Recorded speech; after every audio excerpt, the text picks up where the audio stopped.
Hello guys and welcome to the channel. Today I'm going to show you how you can send fax messages from your Xiaomi 13.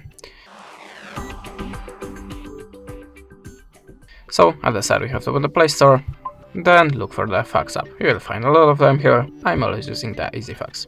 So we have to open it, add the permissions to the camera, decide that you want to get a notification, I do need to, and grant access to the files.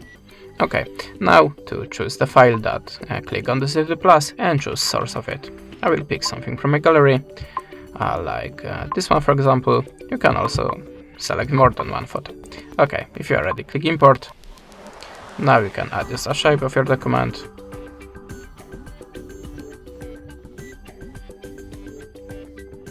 If you are ready, click OK. And now choose the filter for your photo to make it more visible.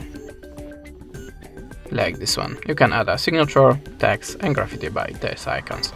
Okay, if you're ready, click accept icon. If you want to add more documents, maybe from the other source, click on the plus again and do it like before. If you want to send only this one, type the number here. Remember to choose the country from the list. Optional, you can give a small note here. Okay, if you're ready, if you want to send this one, just click on this green button and that's it. Thanks for watching, leave us a subscribe and a comment, and goodbye.